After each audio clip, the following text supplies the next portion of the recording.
हमने पिछली बार इस बात पर ध्यान दिया था कि जब वजह आ जाती है ज़िंदगी में तो फिर ज़िंदगी नहीं रहती, वजह ही रह जाती है। वजह वो दीमक है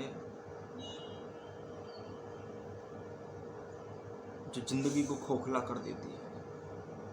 जहाँ वजह हो वहाँ ज़िंदगी नहीं हो सकती। और इस बात को भी हमने स्पष्ट करने का प्रयास किया था कि हमारे अधिकतर रिश्तों की नींव वजह होती है। हमारे अधिकतर जो रिश्ते होते हैं वो प्रोफेशनल होते हैं, व्यावसायिक। वजह व्यवसाय पैदा करती है। प्यार और व्यापार में वजह का अंतर है। जहाँ वजह आ जाती है वहीं प्रेम व्यापार हो जाता है। तुम वजह रखकर प्रेम नहीं कर सकते। एक बात याद रखना, प्रेम बेवजह बहता है। जैसे नदी ये तय नहीं करती कि उसकी धारा किस तरफ मुड़ेगी, ठीक वैसे ही प्रेम बेवजह बहता है।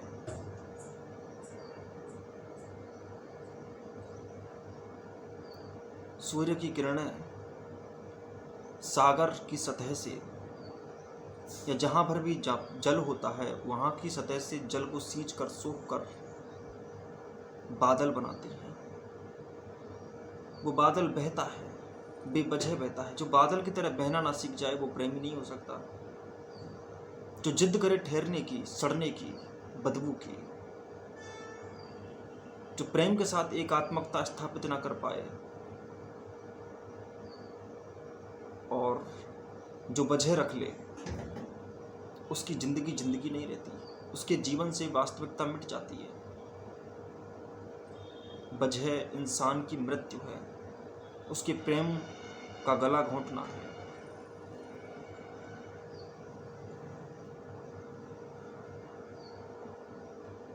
इसीलिए मैंने जो बातें कही थी कि वजह रखकर ही तुम जो भी करते हो उसको फिर तुम वो वैल्यू नहीं दे पाते जो उसकी वास्तविकता में वैल्यू होती है। उस वैल्यू को तुम नष्ट कर डालते हो। इसलिए अगर तुम्हें जीवन में जीवन ही रखना है, वजह नहीं रखनी है, वजह रखते ही तुम जीवन को दोगलेपन में जीने लगोगे। तुम कहोगे कुछ और होगा कुछ, उसकी वजह कुछ और होगी। जैसे मैंने तुम्हें पिछली बार भी बताया था, हम बड़े से बड़े काम जिनको हम नाम बढ़ा देते हैं लेकिन वो छोटे होते हैं, बहुत रद्दी होते हैं। चाहे वो कोई भी क्षेत्र क्यों ना हो, चाहे वो धार्मिक क्षेत्र हो, चाहे सामाजिक क्षेत्र हो, चाहे राजनीतिक क्षेत्र हो, कोई भी क्षेत्र हो, हम हर जगह दोगलापन दिखाते हैं। हम धर्मपंथियों की बात करें तो अगर सारे धार्मिक लोग वजह के बिना धार्मिक हो ही नहीं सकते तो वो कैसे धार्मिक हो गए। जहाँ लड़ाइयाँ पैदा होती हों धर्म के नाम पर, धर्म के नाम पर लड़ाइयाँ कम होती हैं कि धर्म के नाम पर लड़ाइयाँ होती हैं? धर्म के नाम पर बंटवारा होता है कि एकता होती है? जहाँ जहाँ धर्म के नाम पर बंटवारा हो जाए, जहाँ जहाँ धर्म के नाम पर हिंसा हो जाए, जहाँ जहाँ धर्म के नाम पर मनमुटाव हो जाए, वहाँ धर्म नहीं हो सकता। दुनिया को बांट चुके हैं लोग, हिंदू, मुस्लिम, सिख, ईसाई, यहूदी, पारसी, जैन, बौद्ध। बटा हुआ कोई धार्मिक हो सकता है और कोई अपने को तय कर दे कि मैं बौद्ध, मैं जैन। जहां अपने आप को तय कर लिया वहां निश्चित कर लिया, और निश्चित करके तुम कह दोगे। जब भी तुमने कह दिया मैं हिंदू, उसी समय धर्म खत्म। क्योंकि धर्म का कोई इस प्रकार नहीं होता। धर्म एक वचन होता है, एक ही होता है। धर्म के आगे कोई शब्द नहीं लगाया जा सकता। धर्म सिर्फ धर्म है और धर्म के नाम की बात भी बेकार है और धर्म का कोई अर्थ नहीं होता। धर्म तो नेचुरल है, नेचर है। नेचर यानी कि स्वभाव। ये तो नेचुरल है, ये तो अस्तित्व है, ये तो स्वभाव है तुम्हारा, ये तो जिंदगी है। जिंदगी को जैसी वो है वैसी ही जीना धर्म है। अब इसमें ये बात कहाँ से आ गई कि उसमें कुछ नियम होते हैं? नियम होते ही धर्म खत्म। धर्म में नियम नहीं होते हैं, धर्म में सिर्फ जीवन होता है। तुम्हारे सारे नियम खोखले हैं क्योंकि नियम है। नियम का अर्थ है बहती हुई धारा को कैद कर देना, कुछ दीवारें दे देना, कुछ किनारे दे देना, नदी को तालाब बनाकर रख देना। तालाब बहता नहीं है, तालाब एक ही जगह स्थिर हो जाता है। तालाब के किनारे होते हैं, नदी के किनारे नहीं होते। तालाब के किनारे होते हैं, इसीलिए तालाब सड़ जाता है, बदबू आती है उससे, कीचड़ होता है उसमें। जैसे ही तुमने बहती हुई जीवन की धारा को किनारे दिए, कैद दी, दीवारें दी, उसके दरवाजे बंद किए, वैसे ही तुम्हारा जीवन नष्ट हो जाता है या फिर सिकुड़ा हो जाता है। जैसे तुम्हारे जीवन की कुछ छोटी सी कहानी होगी, इतनी सी कहानी होती है सिकुड़े हुए लोगों की। खाना पीना, सिक्योरिटी, कैरियर भी सिक्योरिटी के लिए बनाते हैं लोग। कैरियर नया शब्द आया है डर की वजह से, दुनिया में ये शब्द सिर्फ डर की वजह से आया है। कैरियर, जिंदगी जैसी है उसको वैसा जीने का डर आदमी में बैठ गया है। वो सोचता है कि वो जी भी पाएगा कि नहीं जी पाएगा। इसलिए माँ बापों ने बच्चों को पीढ़ी दर पीढ़ी कमज़ोर किया, शिक्षकों ने कमज़ोर किया, क्योंकि कैरियर बनाना चाहते थे बच्चे का। जिंदगी की धारा का एक पार्ट होता है, कुछ आर्थिक पूर्ति जीवन की, वो आवश्यक भी है, लेकिन इसका अर्थ ये नहीं हो गया कि वो जिंदगी हो गई। कुछ लोग तो सिर्फ कमाने की मशीन बनकर रह जाते हैं। कुछ लोग इतने गरीब हैं कि उनके पास सिर्फ पैसा है और पैसे के अलावा कुछ नहीं, इतने गरीब। जिंदगी में सिर्फ पैसा है, सिर्फ पैसा। उनकी हंसी पैसा, उनका खाना पैसा, उनके बोल पैसे, उनका चलन पैसा, उनका बैठना पैसा। उनको याद रहता है हर समय कि मेरे पास पैसा है, इसके अलावा उन्हें कुछ याद ही नहीं रहता। कितने गरीब लोग हैं कि याद भी नहीं कर सकते कुछ। कितनी बड़ी कैद और कितनी बड़ी घुटन होगी उस जगह पर जहाँ पर लोग कुछ ज़्यादा सोच भी नहीं सकते। कैसे उसको जिंदगी कहूँ? और कैसे उसको धर्म कहते हैं? क्योंकि तुम जो धार्मिक भी होते हो वो किसी वजह से होते हो। तुम्हारी वजहें ना हैं, अगर मिट जाएं तो तुम धर्म को ठोकर मार दोगे। तुम्हारे स्वार्थ जुड़े हुए हैं। तुम अपने झूठ को जिंदा रखने के लिए मंदिर जाते हो, मस्जिद जाते हो, चर्च जाते हो। तुम डर कर चर्च पहुंचते हो, डर को नहीं मिटाते। तुम्हें कौन सा प्रेम खींचकर चर्च ले जा रहा है? तुम्हें कौन सी सच्चाई की धुन ने मंदिर पहुंचाया? तुम्हें सिर्फ तुम्हारी जिंदगी के खोखलेपन ने मंदिर पहुंचाया। अपने प्रेमी को तुम सिर्फ कूड़ा देते हो। तुम जिसे भगवान कहते हो उस पर अपनी इच्छाओं का कूड़ा फेंक देते हो और उससे मांगते हो। तुम जिसे भक्ति कहते हो, जिसे प्रेम कहते हो, उस प्रेम में तुमने अपने प्रेमी को क्या दिया? अपने भगवान को तुमने सिर्फ एक मशीन की तरह इस्तेमाल किया।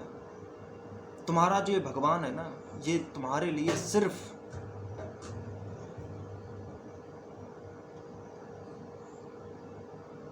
एक एटीएम मशीन है, इच्छाओं की एटीएम मशीन, सुख की एटीएम मशीन। लेकिन ये सुख देती नहीं है। कोई मूर्ति क्या देगी तुम्हें? सब कुछ तुम्हारे मन का जाल होता है। मन के जाल से मंदिर का निर्माण होता है, क्योंकि मन डरता है। इसलिए मन ने अपने मुंह छुपाने के लिए तुम जैसे इंसानों ने, तुम जैसे कायरों ने, जो लोग सिर्फ और सिर्फ झूठ पर जिंदा रहते हैं, उन्होंने अपने डर की वजह से मंदिर बनाए। तुमने कौन से वो प्रेम की वजह से मंदिर बनाए? पहली बात तो प्रेम में मंदिर बनते नहीं है, क्योंकि प्रेम में प्रेम ही मंदिर होता है, उसके अलावा कोई और मंदिर नहीं हो सकता। तो तुमने जो मंदिर भी बनाए वो डर की वजह से बनाए। प्रेम की वजह से भी मंदिर बनते हैं, प्रेम की वजह से भी कोई कोई अपवाद स्वरूप मंदिर जाता है। और प्राथमिकताएं कि शुरू कहाँ से करे आदमी, ये सीखना कि जिंदगी क्या होती है, उसके लिए भी शुरुआती कदम मंदिर हो सकता है। शुरुआती कदम ही होता है मंदिर।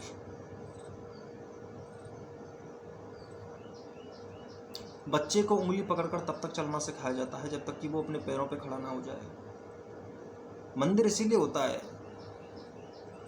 कि वो तुम्हारे पैरों पर खड़ा हो सके, लेकिन उसके बाद ये थोड़ी है कि तुम अब उंगली पकड़ कर ही चलते रहोगे।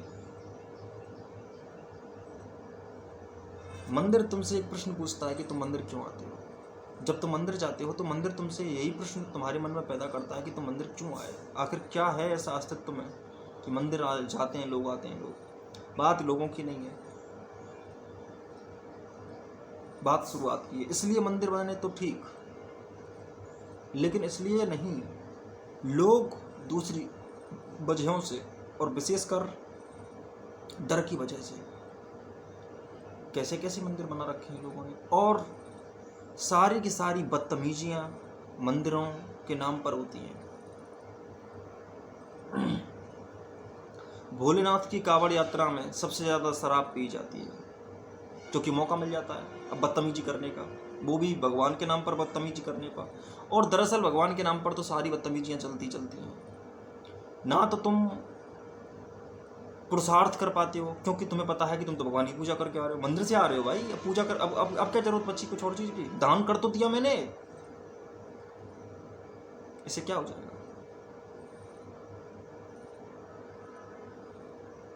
क्रिश्चियनिटी में जो ईसाई मिशनरी होते हैं वो देश देश जाते हैं और देश देश जाकर के गरीबों की, भूखों की सेवा करते हैं, उनको खाना खिलाते हैं वगैरह वगैरह। तुम समझ रहे होगे वाह क्या बात है, बात जैसी भी हो, ठीक है गरीब को खाना मिल गया, लेकिन उनकी वजह उनको गरीबों से कोई हमदर्दी नहीं है, उनको स्वर्ग की हमदर्दी है। पोप जो होता है वो सिखाता है कि तुम जितने लोगों को खाना खिलाओगे उतने अच्छा स्वर्ग जाओगे। तुम नहीं जानते कि ईसाई मिशनरी जो होते हैं उनके उद्देश्य इतने रद्दी होते हैं कि तुम सोच भी नहीं सकते। पहली बात तो कभी प्रेमी जबरन सेवा नहीं करता। आज तक फूल कभी भी खुशबू लेकर किसी को सुंघाने नहीं गया। फूल सिर्फ खुशबू बहाता है, जिद्द से किसी के नाक पर फूल नहीं कहता कि लो खुशबू। सेवा भी फूल से बहने वाली खुशबू की तरह ही होती है। जैसे तुम जिद्द करके किसी से प्यार नहीं कर सकते, वैसे ही तुम जिद्द करके किसी की सेवा नहीं कर सकते। ईसाई मिशनरियों में ये चीज़ देखी जाती है कि उनको फिक्स वो तय करके जाते हैं कि तुम्हें कितने गरीबों को एक दिन में खाना खिलाना है। उनका उद्देश्य होता है, वो ये तय करके जाते हैं कि कम से कम 50 लोगों को मुझे खाना खिलाना है। तो 50 लोगों को अगर खाना खिलाने जाएगा तो वो पहले को खाना खिलाने के बाद पहले को भूल जाएगा। अगर जैसे एक ईसाई मिशनरी की कहानी बताता हूँ, वो जाता है किसी को खाना खिलाने जाता है तो उसका उद्देश्य था कि इतने लोगों को मुझे खाना खिलाना है, 10 12 15 जितने भी उसने उद्देश्य रखे थे दिन के हिसाब से। तो एक बार क्या होता है कि एक भूखे को वो खाना खिला चुका होता है और वो सड़क के किनारे बैठा हुआ था। तो उसको खाना तो उसने दे दिया, लेकिन थोड़ी सी दूरी पर एक दूसरा भी भिखारी था। अब वो उसको खाना देने जा रहा था क्योंकि पहले को दे चुका था, लेकिन जैसे ही पहले को खाना दिया था पीछे से एक गाड़ी ने उसको टक्कर मार दी और वो गिर गया। लेकिन वो ईसाई मिशनरी जो था, जो कि वो जो सेवा कर रहा था, उसने उसकी टक्कर पर ध्यान नहीं दिया। उसको तो ये उद्देश्य था कि उसको दूसरे को भी खाना खिलाना है, क्योंकि उसको तो पूरा करना है और लोग देख लेंगे। तो ये कैसी सेवा है कि उसको ये भी याद नहीं है कि इसको टक्कर लगी है, खाने को पटक दो, जो लेने होंगे ले जाएंगे खुद। ये नहीं सोचा उसने, उसको हॉस्पिटल पहुंचाना है, ये बात उसके दिमाग में नहीं आई। लेकिन सेवा भी बड़ी वजहों की वजह से की जाती है। तो वजह अगर आई सेवा में तो सेवा खत्म। इससे बड़ा क्या स्वार्थ हो सकता है? देखो, दुनिया छोटे स्वार्थ रखती है, कुछ बड़े स्वार्थी होते हैं जो सामान्य लोगों से भी अधिक स्वार्थी होते हैं। तो ये स्वार्थ ज़्यादा बड़ा है क्योंकि ये सीधा सीधा ऊंचा स्वार्थ है, स्वर्ग जाने का स्वार्थ। लोग जितनी ऊंचाई रखकर झूठ में लोग उतने ही ऊंचे होते हैं जितना सच को प्रस्तुत करने का प्रयास कर रहे होते हैं। जितने वो सच्चे बन रहे होते हैं उतने ही बड़े झूठे होते हैं। बड़ा सच बड़े झूठ देता है क्योंकि बड़े सच की नकल और बड़े सच को सहन करने की क्षमता इंसानों में नहीं होती। इसलिए बड़े झूठे वहीं मिलेंगे जहां सच जो ज़्यादा सच्चे समझे जा रहे होंगे। जब तक पूरी गहरी समझ ना आए ना, तब तक तुम सेवा भी नहीं कर सकते। तुम पहले खुद की सेवा नहीं कर पाए, तुम दूसरे की क्या सेवा करोगे?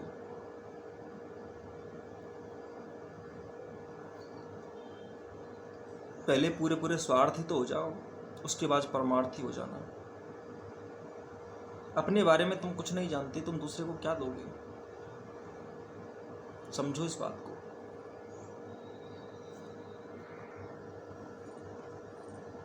तो कुल मिलाकर मैं ये सिर्फ बताना चाहता हूँ तुम्हें कि जो बड़े स्वार्थी महास्वार्थी होते हैं वो परमार्थ का मुखौटा पहनते हैं। परमार्थ का मुखौटा पहनकर ही बड़े स्वार्थों को पूरा करने का प्रयास किया जाता है। जिस आदमी को छोटा मोटा स्वार्थ ना हो, बहुत बड़ा स्वार्थ हो, जैसे स्वर्ग का स्वार्थ हो। स्वर्ग होता नहीं है, लेकिन लोगों को जब कहानियां सुना दी जाती हैं तो लोगों का स्वार्थी होना उससे पता लगता है। लोग इतने स्वार्थी होते हैं कि स्वर्ग के लिए पूजा करते हैं, मंदिर जाते हैं, स्वर्ग के लिए नाटक करते हैं, स्वर्ग जाने के लिए दान करते हैं, स्वर्ग जाने के लिए दान। और स्वर्ग क्यों जाना चाहते हैं ये भी तो पूछ लो। स्वर्ग क्यों जाना चाहते हैं? स्वर्ग इसलिए जाना चाहते हैं कि स्वर्ग में मजा आएगा। जब संसार की वस्तुएं न काम मजा दे पाया, न क्रोध मजा दे पाया, न भोजन मजा दे पाया, न पैसा मजा दे पाया, न पद मजा दे पाया, न मकान में कमरे में सोकर मजा आया, अब मजा इन चीज़ों में नहीं आया तो वो सोचता है कहीं और आएगा। इनसे स्वार्थ सिद्ध नहीं हुआ। जब आदमी संसार को निचोड़कर ये जान जाता है, यानी कि जब संसार को भोग चुका होता है तो और बड़ा भोग चाहता है, लेकिन भोग छोड़ना नहीं चाहता। भोग छोड़ने का अर्थ ये नहीं होता कि तुम वस्तुएं छोड़ दो, लेकिन मनुष्य इतना मूर्ख है कि वो भोगना भी नहीं जानता। सम्यक भोग योग है। योग ही भोगना सिखाता है। परम भोग योग है। योग से भोगने की कला आती है और वास्तविक भोग योग है, क्योंकि योग ही भोगा जाता है। लेकिन समस्या ये पैदा हो जाती है कि ये जो तुम्हारे भोग के भोगी हैं, जिनको भोग भी नहीं लगता, इन्होंने भोगा बहुत लेकिन भोग कुछ नहीं पाए, खाया बहुत लेकिन खा कुछ नहीं पाए।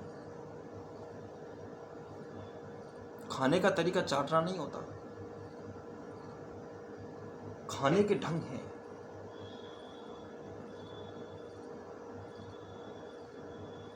अस्तित्व को जो भोग सके, अस्तित्व की धारा के साथ जो एक हो सके, जो जीवन को जी सके, सीधी सी बात। तुम जीवन को नहीं जी पाते इसलिए तो दूरी बनाते हो उससे। तो जीवन को जो जी सके वही तो जीवन का भोग है। तुम जीवन भोग कहाँ पाए हो? तुम ज्यादातर पाओगे कि जो ज्यादा स्वार्थ गहरे होते हैं उनको करने के लिए कुछ प्रदर्शन करने पड़ते हैं। जैसे अगर आतंकवादी हो तो उसे लड़ना पड़ता है, लेकिन अगर सफ़ेद कपड़े पहनकर कोई नेता बन जाए तो आतंकवादी से ज़्यादा लूटेगा आतंकवादी से भी ज़्यादा, और किसी को पता भी नहीं चलेगा। अधिकतर, कुछ अपवादों को छोड़कर, अधिकतर मंत्रियों के मंत्रिमंडल आतंकवादियों के अड्डे हैं।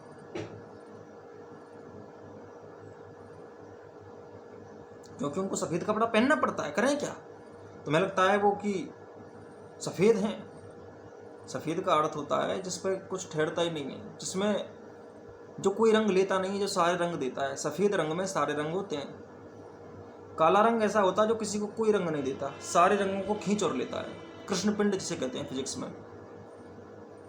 काली वस्तु सारी अपनी ओर सारे रंगों को समेट लेगी। तुम उस पर काला रंग डालोगे तो वो तो काला रहता ही है, तो तुम उस पर लाल डालोगे, उस पर जो भी रंग डालोगे वो काला ही रहेगा। वो सब रंगों को अपने अंदर पचा लेगा।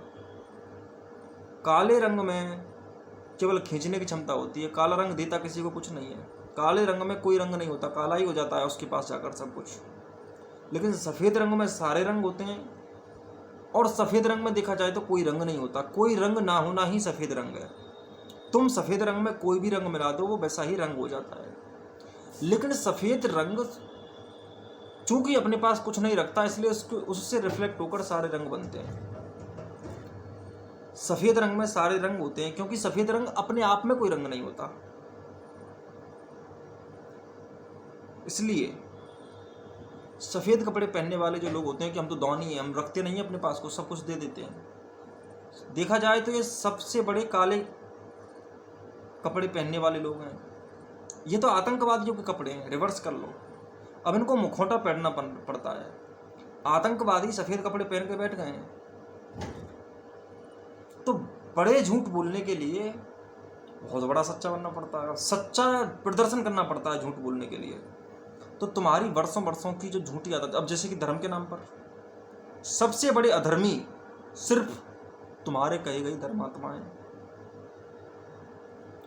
क्योंकि चलो नेता राजनीति के नाम पर कुछ लूट रहा है, देश के नाम पर कुछ लूट रहा है, सबसे शुद्ध चीज़ होती है, सबसे ऊंची चीज़ जो होती है वो होती है धर्म, शुद्ध चीज़। देखो, अगर तुम छोटा धोखा देते हो तो चल जाता है, लेकिन जब बड़ा धोखा दिया जाता है तब नहीं चलता। एक साधु जेल में अच्छा नहीं लगता, क्योंकि साधु होकर जेल जाए इसका अर्थ है कि मामला बहुत गड़बड़ है, मतलब बहुत ज़्यादा नीच आदमी है। देखो, अगर कोई नेता जेल चला जाए तो भी क्षमा कर देते हैं, कोई और जेल चला जाए, कोई इंजीनियर जेल चला जाए तो चलता है, लेकिन साधु जेल चला जाए, क्योंकि साधु तो होता ही इसलिए कि जीवन के सही सत्यों का उद्घाटन करें। लेकिन आज मामला थोड़ा सा रिवर्स और हो गया है, अब तो साधु ही जेल जाते हैं, क्योंकि साधुओं को अब सहन करने की क्षमता नहीं बची। सभी लोग झूठे हो गए हैं, सच्चे लोग बचे नहीं। लेकिन समस्या ये भी होती है कि कई बार साधु बहुत ज़्यादा नीच होते हैं, उनके कृत्य बड़े इतने नीच होते हैं कि एक तो मुखौटा पहन रहा है, पवित्र मुखौटा पहनकर सबसे नीच काम करना सबसे बड़ा धोखा है, सबसे बड़े धोखेबाज लोग हैं। तो दुनिया में सबसे ज़्यादा धोखे धर्म के नाम पर दिए जाते हैं, क्योंकि धर्म पवित्र चीज़ है, बहुत पवित्र चीज़ है, लेकिन इतनी पवित्र है पर कमज़ोर नहीं है। लेकिन तुम समझते हो कि कमज़ोर है क्योंकि धर्म तो बहुत कमज़ोर हो चुका है, लेकिन रियलिटी इज़ दैट कि धर्म कमज़ोर नहीं हुआ है। धर्म तो शक्तिशाली है और शक्तिशाली रहेगा। धर्म को समझने वाले लोगों की कमी है। धर्म तो बलवान ही है और हर समय रहता है, उसकी शक्ति कभी कम नहीं होती। शक्ति ही धर्म है एक तरह से, ये बोलो सच्ची शक्ति ही धर्म है। तुम कहोगे नहीं आज तो शक्ति और लोगों के हाथ में चली गई है, जिनके हाथ में पैसा है उनके पास शक्ति है। वो शक्ति नहीं है, वो कमजोरी है, क्योंकि उसको ही वो झेल नहीं पाएंगे, उसी की वजह से तो वो कमजोर है। जीवन के मामले में तो वो कमजोरी है, जीवन के मामले में कमजोरी है। जो चीज़ कमजोरी दे वो है अधर्मी बनाती है, और जो कमजोर हुए हैं और जो कमजोरी भरी बातें करते हैं वे सभी अधर्मी हैं, सब अधर्मी हैं और झूठे हैं। इसलिए धर्म को समझना इतना आसान नहीं है। तो कुल मिलाकर जहाँ वजह आ जाती है, धर्म के नाम पर भी वजह आती है। पता है तुम्हें दान कैसे होते हैं? आदमी कोई भी दान कर ही क्यों रहा है? ताकि उसका कोई स्वार्थ पूरा हो जाए। वजह, वहाँ भी कोई ना कोई वजह होती है। बहुत से लोग तो ऐसे हैं जो ये भी याद रखते हैं कि यार मैंने दान कितने रुपए का कर दिया, वो अपना पूरा हिसाब रखते हैं। फलाने मंदिर में कितना दिया, उस मंदिर में कितना दिया, उस जगह पे कितना दिया, उस बाबा को कितना दिया, कोई प्रोग्राम हो जाए वहाँ पर कितना दिया, उस धार्मिक कार्यक्रम में इतना दिया मैंने, वहाँ इतना दिया, वो लिख कर रखता है। अभी बिजनेस कर रहा है किसके साथ?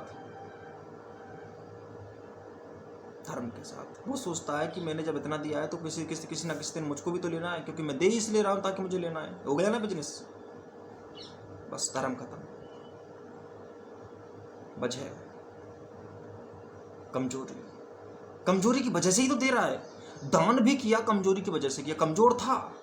कमजोर आदमी कुछ नहीं अपने जीवन में जब पाता है, सिकुड़ाव होता है, दबाव होता है, जिंदगी अधूरी अधूरी सी हो जाती है, खाली खाली सी हो जाती है, तो कुछ करता है और फिर यही करता है, दान करता है। वो तो धर्म खरीदना चाहता है दान करके। और लोगों की नजरों में वो भी तो वहां प्रमाण नहीं चलते। तुम्हारी गवाही देने कोई नहीं जाएगा कि इस आदमी ने वाकई दान किया। और कहाँ जाना है? अपने आपके जीवन को देखो। तुम्हारा जीवन सुधरा, जीवन ही धर्म है। जब वो नहीं सुधरा तो फिर क्या धर्म? और दूसरी बात, जब जीवन सुधर जाता है ना तो दान बान देना नहीं पड़ता। दान हो जाए तो ठीक, दान देने की या लेने की बात ही नहीं है। दान का अर्थ है जिसमें लेन देन नहीं है। और तुम तो लेन देन का हिसाब रखते हो, हिसाब, कैलकुलेशन। अगर दान में कैलकुलेट हो गए तुम्हारा दान खत्म।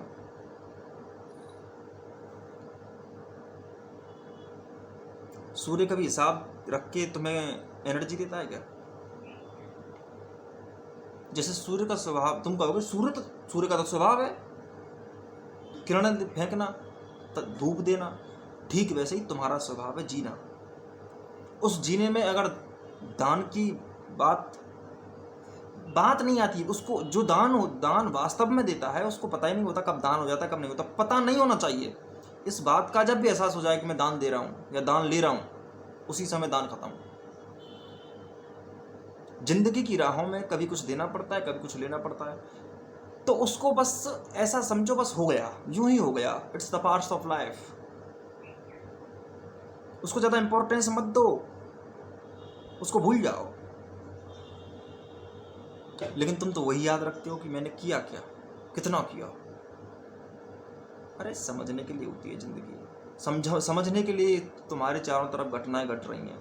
पेड़ का बढ़ना, इंसानों के कृत्य, भीड़ का नाच, ये सारी चीजें तुम्हें समझाने के लिए हैं। तुम समझ जाओ क्या चल रहा है, सब कैसे चलता है, कैसे रेगुलेट, ये ऑपरेट कैसे हो रहा है सब कुछ।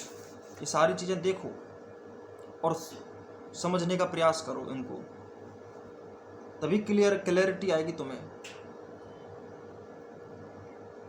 उससे पहले क्लैरिटी नहीं आ सकती। और बड़े बड़े जो भी तुम अरमान रखते हो, तुम में सपने भी बड़े देखने की क्षमता नहीं बची, क्योंकि तुम्हारा जो सोचना है वो ही कहीं सिकुड़ी हुई चीज से आ रहा है।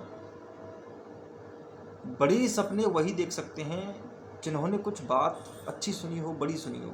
बड़ी बात ही नहीं जानते तुम, बड़ा कुछ जानते ही नहीं, छोटा ही जानते हो।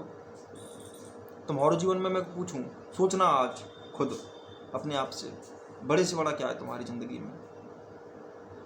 तुम बहुत ही कोई घटिया चीज बताओगे, बहुत घटिया चीज बताओगे कि ये है मेरी जिंदगी में बड़ा। सबसे बड़ा चीज क्या है तुम्हारी जिंदगी में? सोचना कभी।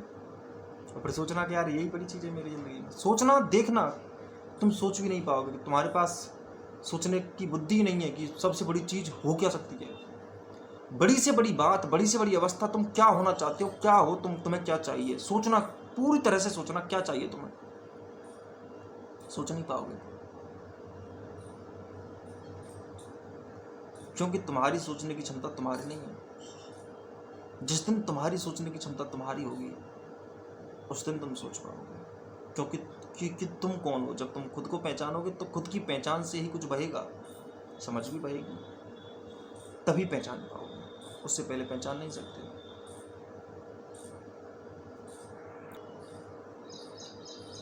इसलिए तुम जीवन के किसी भी क्षेत्र में जाओगे वहां पर ऐसा ही पाओगे।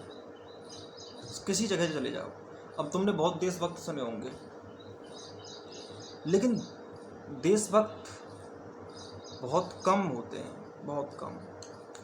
देशभक्ति की नहीं जाती, करने की चीज ही नहीं है। जो कोई बात है, भक्ति, भक्ति कोई करने की चीज है, भक्त होना पड़ता है, बसाना पड़ता है। अगर तुम इंसान अच्छे हो तो तुम्हारे अंदर से जो कुछ भी बहेगा अच्छा होगा। तो जो देशभक्ति है, तुम तो बजे रखकर देशभक्ति करते हो। तुम कहोगे मुझे देश को सुधारना है। देश क्या होता है? देश कोई सीमा है, बॉर्डर? क्या है देश? क्या है देश? लकीर है, देश विशेष क्षेत्र है।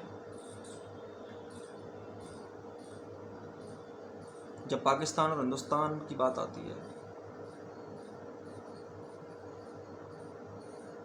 तो क्या होता है? तो हम बट जाते हैं पाकिस्तानी और हिंदुस्तानियों में। जब एशिया और यूरोप की बात आती है तो हम महाद्वीपों में बढ़ जाते हैं। जब उत्तरी गोलार्ध और दक्षिणी गोलार्ध की बात आती है तो उत्तरी गोलार्ध दक्षिणी गोलार्ध में बढ़ जाते हैं। किसी दिन मंगल की और पृथ्वी की बात आएगी तो सब पृथ्वीवासी हो जाते हैं, पर देशों को भूल जाते हैं। पृथ्वीवासी पृथ्वीवासी होगा, मंगलवासी मंगलवासी होगा। जिस दिन किसी और ग्रह की बात होगी जो सौरमंडल से दूसरे सौरमंडल का ग्रह है, तो फिर तुम सौरमंडल भूल जाओगे, बोलोगे हमारा सोलर सिस्टम और तुम्हारा सोलर सिस्टम। तुम कहीं क्या हर जगह अस्तित्व से जुड़े हुए हो। तुम्हारा देश वगैरह नहीं होता है, पृथ्वी ही तुम्हारी है, सोलर सिस्टम भी तुम्हारा है, तुम अस्तित्व से जुड़े हुए हो। ये यूनिवर्स ही तुम्हारा है, क्योंकि उसका कण कण तुम्हें प्रभावित करता है। इसलिए तुमने ये कैसे कह दिया कि देश कोई विशेष जगह होती है, हम हिंदुस्तानी ही हैं, वी आर जस्ट इंडियंस।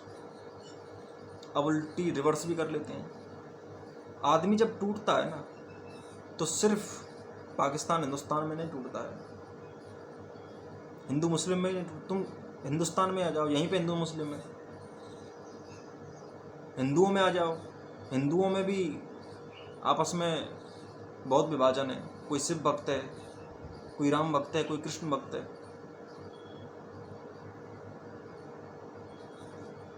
छोड़ो वो, तुम घरों में आ जाओ, घर भी बटे हुए हैं, लोगों के मन बटे हुए हैं,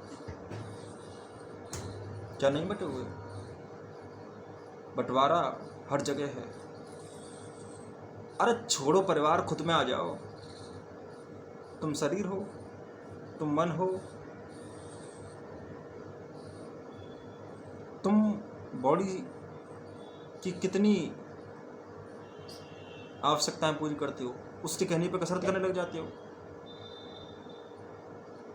जब भी शरीर को जरूरत होती है कसरत करने की, तुम करते हो?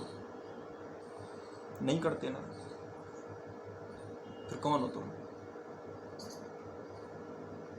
प्रदेश क्या है? सीधी बात करता हूं, जीवन हो जाओगे, जीवन की हर धारा से प्रेम करोगे, फिर देश प्रेम करना नहीं पड़ेगा, अपने आप हो जाएगा। जिद से जो देशभक्ति होती है ना, वहाँ सिर्फ वजह होती है, उसके बाद में देशभक्ति, उसमें वजह ही वजह होती है।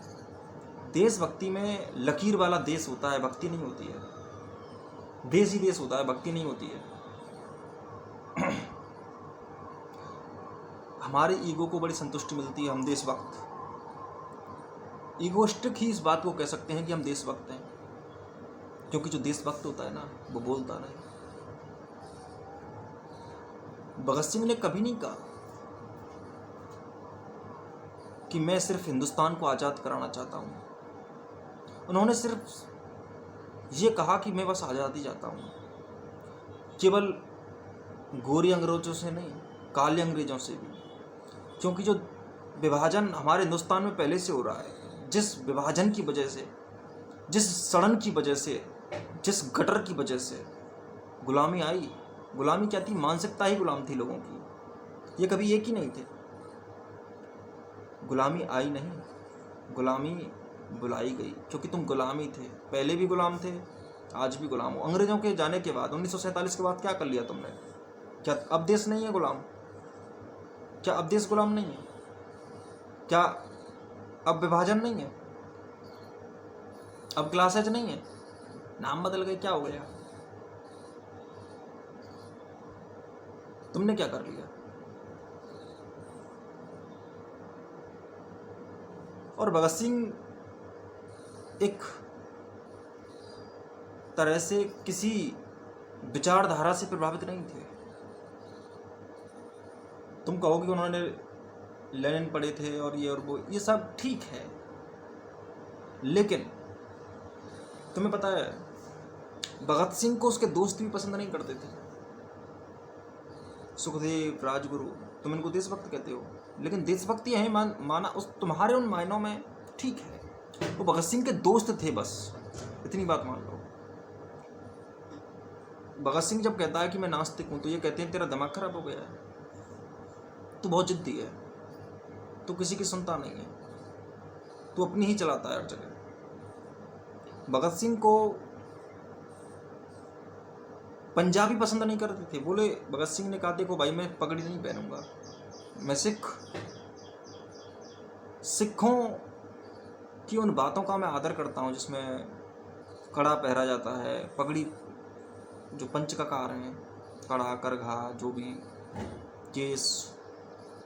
भगत सिंह ने सिर्फ इतना कहा कि मैं जब तक जान ना लूँ, समझ ना लूँ, मैं नहीं कर सकता। भगत सिंह के पास कोई वजह नहीं थी, भगत सिंह खाली बस बह रहे थे जिंदगी के साथ। जीवन मिले मौत मिले, उन्हें इससे कोई मतलब नहीं था, ना उनका कोई उद्देश्य था। लेकिन जीवन की धारा में अगर ये बात शामिल हो जाए कि कहीं कोई उद्देश्य भी पैदा हो जाता है तो वो कर लिया जाता है। लेकिन इसमें भगत सिंह यह नहीं कहते कि मैं देशभक्त हूँ, वो कहते हैं मैं जी रहा हूँ, यही मेरे जीने का ढंग है। अपने जीने का ढंग ऐसा बना लो कि देशभक्ति बहे, करनी ना पड़े। राम ने कभी लंका से नफरत नहीं की,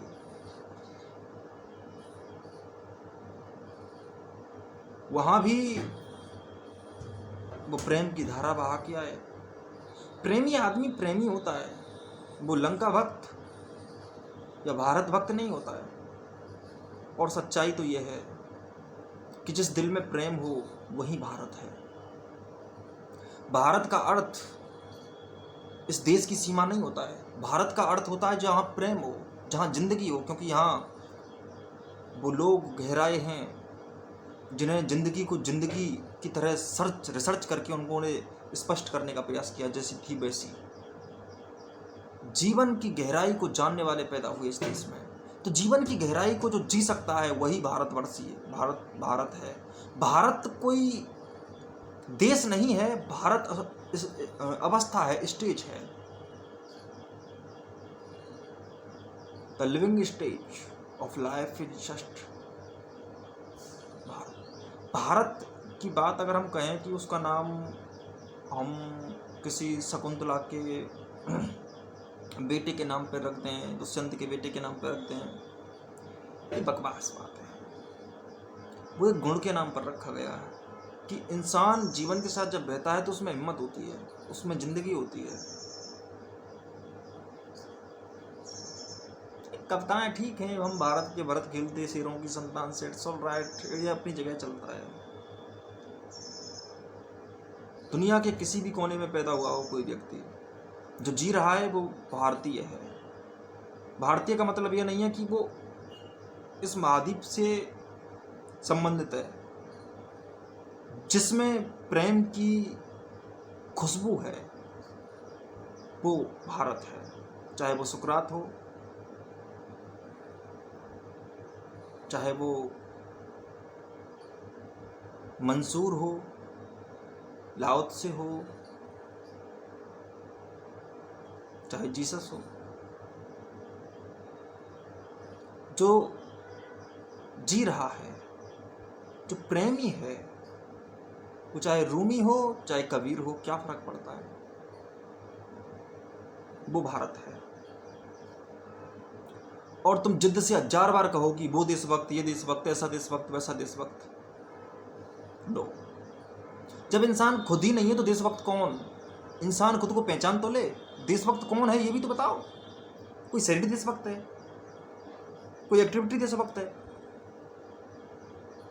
एक्टिविटीज देशभक्त नहीं होती हैं। तो वजह रखकर जिसने देशभक्ति की वो देशभक्त नहीं हो सकता। बेवजह ही एक बार बताओ, वजह की वजह से कोई देशभक्त हो रहा है? कोई बात है? प्रेम की वजह से हो जाए तो देशभक्ति है मेरे अंतरतम में एक धुन जिसकी आवाज कहती है कि जी ले तो जिंदगी है, वरना तो बाहर से थोपी गई कोई भी बातें सोने जैसा तांबे का रंग करके तामा सोना नहीं हो जाता, और राम की एक्टिंग करके कोई राम नहीं बन जाता। राम का मुखौटा पहनकर थोड़ी कोई राम बन जाता है। उसके लिए जीना पड़ता है, उसमें उतरना पड़ता है। वास्तविकता कुछ मुखौटे मत पहनो, देशभक्ति का मुखौटा पहन के देशभक्ति नहीं बन जाओगे। हो सकता है औरों की नज़रों में बन जाओ, दरअसल मुखौटों से औरों की नज़रों में देशभक्ति खूब होती है, क्योंकि लोगों को तो मुखौटे ही दिखते हैं। भगत सिंह के बारे में तुम कुछ नहीं जानते। ओह, लाहौर षड्यंत्र का मास्टरमाइंड, बस इतनी। ये भगत सिंह नहीं है। असेंबली में बम फेंकने वाला भगत सिंह नहीं है। भगत सिंह की घटना है, भगत सिंह नहीं है। भगत सिंह से नजरें मिलाओ, वो भगत सिंह है। भगत सिंह का करेज, हिम्मत, वो भगत सिंह है। घटनाएं भगत सिंह नहीं है। घटनाएं तो घटी जाती हैं। भगत सिंह था तो उस जैसी घटनाएं घटी, घटनाएं तो घट जाती हैं। हो जाओ गो इन बिंगनेस।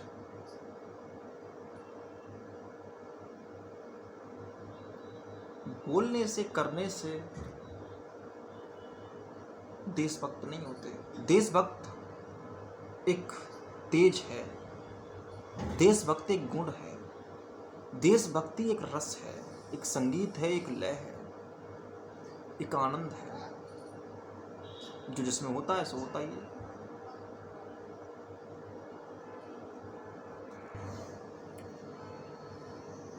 दो लड़के एक ही क्लास में पढ़ते थे, और दोनों का सपना था कि हम फौजी बनेंगे और देश की सेवा करेंगे, और देश हमारा नाम लेगा।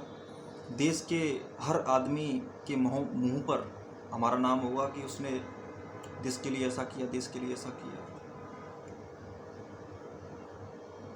तो उन्होंने ये प्लान बनाया। तो वो काम कर रहे थे, थोड़ी बहुत मेहनत कर रहे थे, लेकिन उन्हें नाम पाने का बड़ा शौक था कि यार देश कम से कम जाने तो सही कि हम देशभक्त तो हैं। हम उन्हें ये क्लियरली पता चल चुका था कि वो देशभक्त हैं, और कम से कम इतनी मेहनत कर रहे हैं, आखिर देश के लिए तो मेहनत कर रहे हैं। और किसके लिए मेहनत कर रहे हैं? वो रोज़ 5-5 किलोमीटर दौड़ते, अपना काम खुद करते, बहुत मेहनत कर रहे थे दोनों। इतना उन्होंने प्लान बनाया कि यार ऐसा कुछ करते हैं। उन्हें एक तरह से आनंद सा आने लगा था। तो उन्होंने ये प्लान बनाया कि ऐसा करते हैं कि हम कुछ एक ऐसा प्लान बनाते हैं जिससे कि मैं किसी को बचाऊंगा और उसकी हम वीडियो रिकॉर्डिंग कर लेंगे और सबको दिखाएंगे कि हम फौजी हैं, देखो हमारा हृदय कितना अच्छा है, हम फौजी की तरह बिहेव करने लगते हैं। तो उन्होंने प्लान बनाया कि एक छोटी सी बच्ची थी, उस बच्ची को उन्होंने ये समझाया कि तुम्हें कुछ खास नहीं करना है, बस एक एक्टिंग करनी है और तुम जैसे किसी तीसरी माले से बिल्डिंग के जैसे गिरने वाली हो और मैं तुम्हें बचाने आऊँगा। तो उन्होंने प्लान तो पहले से ही कर रखा था, तो जेसीबी वगैरह का जुगाड़ उन्होंने पहले से ही कर लिया था कि हमें मंगानी है। तो जेसीबी पास में खड़ी हुई थी। तो फिर ये पूरी की पूरी जो एक्टिंग थी वो अचानक ऐसा लगता है कि वो फंस गई है। उसको ऊपर से थोड़ा मतलब उसके हाथों से लटका दिया था, उसको थोड़ा सा लटका दिया था, गिरे ना इस प्रकार से। फिर वो जेसीबी लगाता है, उसके बाद में उसको बचाता है, उसकी पूरी वीडियो रिकॉर्ड हो जाती है और उसके बाद में उसको वो सोशल मीडिया पर अपलोड कर देते हैं, डाल देते हैं। जब इतना हो जाता है तो एक जो शूट एक तो वीडियो बना रहा था और एक बचा रहा था, तो जो बचा रहा था उसका पूरे देश में नाम हो जाता है, ठीक है। उसको सारे लोग जानते हैं कि यार ये तो देशभक्त है और ऐसा और वैसा है। उसकी बहुत वाहवाही होती है, टेलीविज़न पर उसकी खबरें आती हैं वगैरह वगैरह। उसका जो दोस्त है वो कहता है कि यार ये मुझे करना चाहिए था, तूने कर दिया, ये तो मामला गड़बड़ हो गया। अब वो सोचता है कि यार अब मैं फौजी बनूंगा, लेकिन मैं कुछ वहाँ करूँगा जिससे कि मुझे भी लोग जाने। और ये जो पहला था उसने कह दिया कि यार मुझे फौजी नहीं बनना, क्योंकि जब सब जानते हैं कि मैं देशभक्त हूँ तो फौजी बन के करूँगा भी क्या। अब क्या, जो मिलना था सो मिल गया, अब मज़ा भी क्या है फौजी बनने में। तो देखो, अब इस पूरी प्रक्रिया में ऐसा नहीं कि फीलिंग नहीं है, फीलिंग होती है, लेकिन देशभक्ति नहीं होती है। अब ये आदमी देशभक्त नहीं बनेगा, और दूसरा जो बनेगा अभी वो कौन सा तीर मार रहा है, वो भी इसलिए बन रहा है ताकि वो भी वाहवाही लूट सके। तुमने एक बात सुनी होगी कि हम देश के लिए मरते हैं, दरअसल देश के लिए जीने वाले चाहिए, मरने वाले नहीं चाहिए। देश के लिए मरना बड़ा आसान होता है, देश के लिए जीना कठिन होता है। हम जिंदगी के सापेक्ष नहीं जीते, इसलिए हमने बहुत सी प्रोसीजर ऐसी अपना ली हैं जो दोगुली हैं। हम ईगोइस्टिक देश होकर देशभक्ति करते हैं। कौन देशभक्ति करता है? ईगोइस्टिक होकर देशभक्ति करते हैं। तुम देशभक्ति को देखो तो सरहद पर तो अच्छा लड़ रहा है, लेकिन जब यातायात के नियमों के पालन की बात आती है तो रेलगाड़ी गुजरी नहीं है, उसके स्टेशन से नीचे से निकलते हैं लोग, लोट कर स्कूटर को निकाल रहे हैं, मोटरसाइकिल को निकाल रहे हैं। ये यातायात के नियमों का पालन हो रहा है, और ये वही फौजी है जो वहाँ से आ रहा है सरहद से। ये कैसी देशभक्ति है? पॉल्यूशन फैलाया जा रहा है, ये कैसी देशभक्ति है? क्या कोई भी फौजी, असली फौजी मांस खा सकता है? तुमको उन्हें स्टेमिना बढ़ाना पड़ता है। क्या स्टेमिना मिलता है मांस से? क्या शाकाहारी भोजन में स्टेमिना नहीं होता है? और ज़्यादा होता है।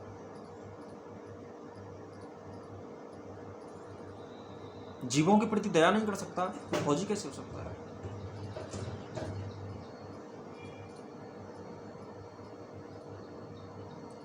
ईगो के लिए अब वजह आ गई। ज़्यादातर,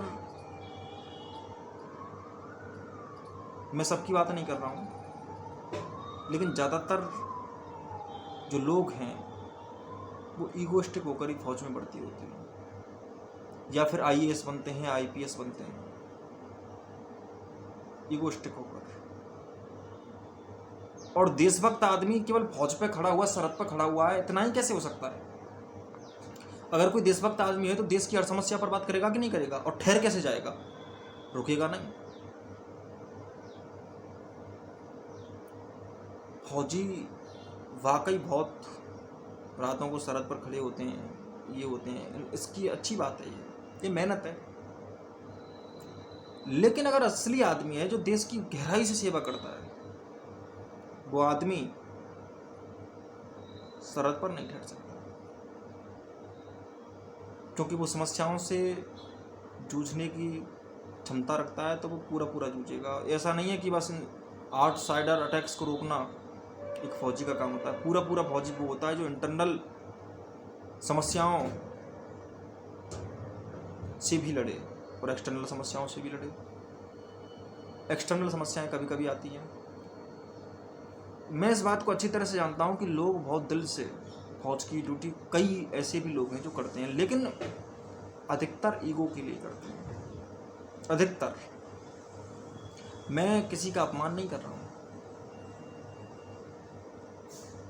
क्योंकि केवल यूनिफॉर्म फौजी नहीं बनाती, वह हर आदमी फौजी है जो अपने जीवन के साथ बहता है।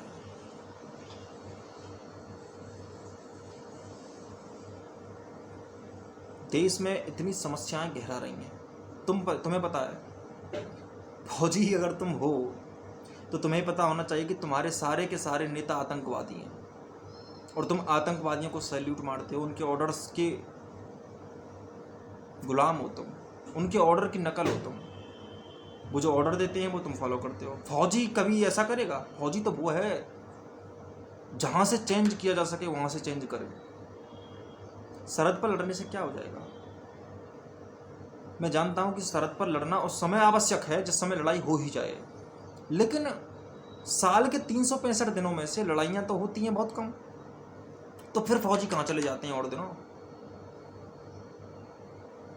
उस दिन उनका फौजी कहां मर जाता है? उस दिन उनका देशभक्त क्यों नहीं जागता? कुल मिलाकर आदमी देश के लिए मरता है। अगर देश के लिए जिए तो सांस सांस देश को देगा। उस समय पर जब ये पॉपुलेशन जो 144 करोड़ हो रही है, इसके खिलाफ कोई फौजी क्यों नहीं बोलता? सुनो मेरी बात, ये जो फौजी शब्द है इसको मैं बहुत रेस्पेक्ट देता हूँ, इसलिए मैं सिर्फ फौजी उसको नहीं कह रहा हूँ जो सरहद पर खड़ा है, मैं फौजी हर व्यक्ति को कह रहा हूँ, हर व्यक्ति को फौजी कह रहा हूँ जो मूल समस्या पर वार करे। अगर इस देश की पॉपुलेशन कम हो जाए ना, तो उस देश की 90% समस्याएं खत्म हो जाए। 90%, बहुत कम समस्याएं रह जाएंगी। हमारे पूरे के पूरे डेवलपमेंट में जो सबसे बड़ी समस्या है वो पॉपुलेशन है।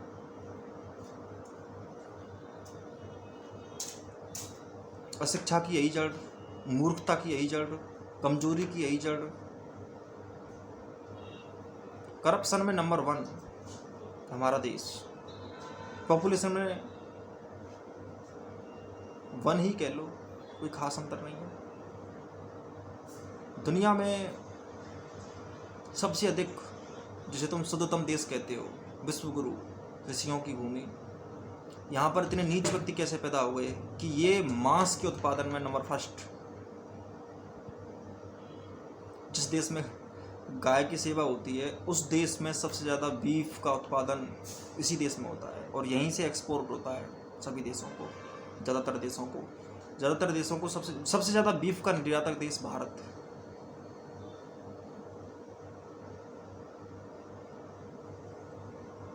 तुम्हारी देशभक्ति बहुत खोखली है। अगर तुम्हारे अंदर पूरी की पूरी जवानी होती तो क्या उनके खिलाफ तुम बोलते नहीं? क्या उनके खिलाफ तुमने आज तक एक आवाज अपने मुंह से निकाली? तुम्हें अपने देश का होश भी नहीं है, तुम देशभक्त कैसे हो गए? तुम देश जानते क्या हो? तुम्हें देश का क्या पता? तुम समाज नहीं जानते,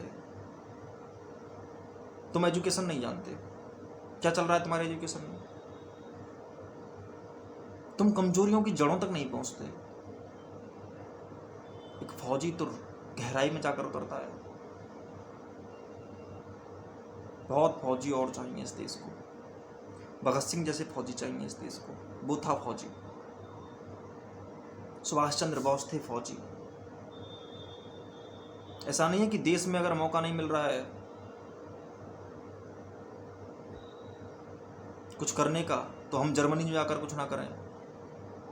सुभाष चंद्र को जर्मनी जाना पड़ा तो गए, जापान जाना पड़ा तो गए, लेकिन ऐसा नहीं है कि बंध गए, सरहद से बंध गए, एक पद से बंध गए, एक पोस्ट से बंध गए।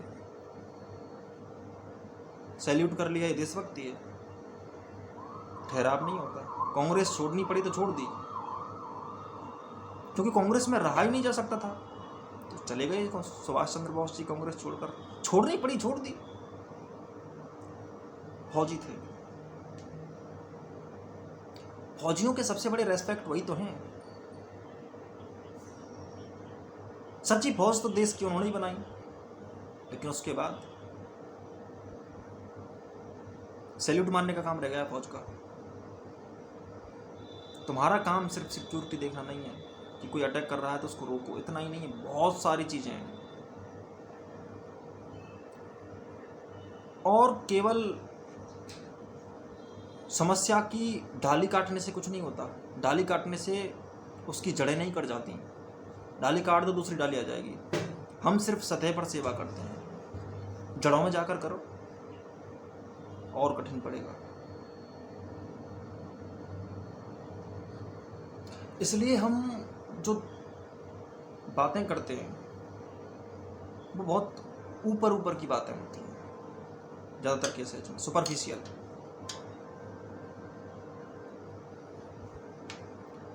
अच्छा लगता है, ओ मैं भी देशभक्त, सोच सोच कर बड़ा अच्छा लगता है। सोचने से क्या होता है? IAS IPS, सबसे ज़्यादा देश को लूटने वाली कौम, नेता, ये सब के सब आतंकवादियों से भी बड़े आतंकवादी हैं, क्योंकि इनको कोई आतंकवादी भी नहीं कहता। ये इतने बड़े बेईमान हैं, तुम सोच भी नहीं सकते। अगर इतने IAS IPS काम कर रहे हैं देश में, इतने नेता काम कर रहे हैं देश में, तो ये फिर करप्शन में नंबर 1 क्यों?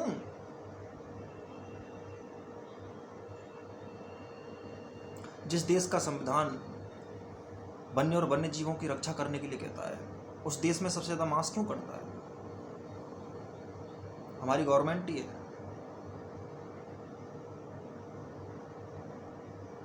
इन सब के पीछे दोगली गवर्नमेंट एक मुद्दे पर ठहर नहीं सकती, उसके हर फैसले में एक मूर्खता मिलेगी। कौन संविधान का पालन कर रहा है? कागजों में होता है। जिंदगी में नहीं होता है संविधान का पालन। जीना, मरना सरल है। मरने की बात करो, देश के लिए मरो।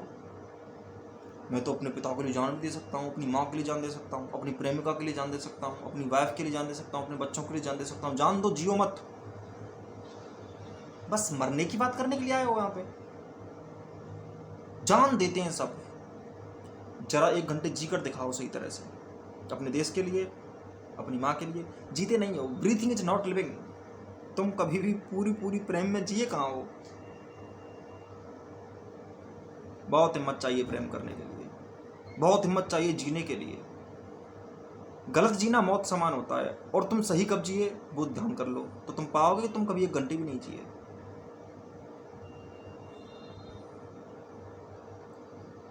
तुम इगोइस्टिक होकर अच्छे काम करते हो, उसमें गौर से देखना उसमें क्या छिपा हुआ है। गौर से तुम कहते हो नहीं देखो, मैं तुमसे इतनी कह रहा हूँ, गौर से देखना क्या छिपा हुआ है। देखना तो सही, बस थोड़ा सा देखते हैं बाहर आ जाते हैं, इससे काम नहीं चलेगा। सही देखो, पूरा देखो, और फिर उसको समझो।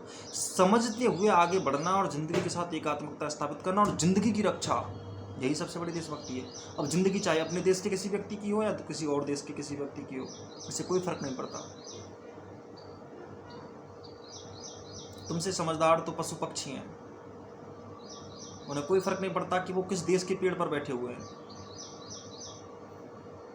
अगर पाकिस्तान और हिंदुस्तान की बॉर्डर पर कोई पेड़ है तो उस पेड़ के इधर आते होंगे, इस पेड़ के उधर जाते होंगे, कोई फर्क नहीं पड़ता। हवाई जहाज नहीं देखती किसी देश को, वो तो बस हवाई जहाज होती है भाई। इंसान होता है, तुम देश क्यों देखते हो? गायब कर दो सारी सरहदें नक्शे से। ये नक्शे बड़े बेकार बने हैं। ठीक है उसकी लोकेशंस के नाम रख दिए, लेकिन कम से कम हृदय की इस मानचित्र की रेखाओं को तो मिटा दो। तुमने दिलों पर भी लकीरें खींच दी हैं, वो तलवार से खींची हैं।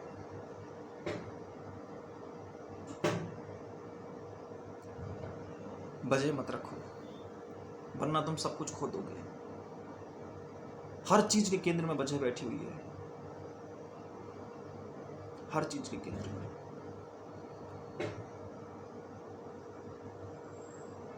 वजह ही तो है जो टेररिस्ट को टेररिस्ट बनाती है, वरना जिंदगी के साथ बता दो टेररिस्ट क्या बनता। आतंकवादी जो जिंदगी बनाती है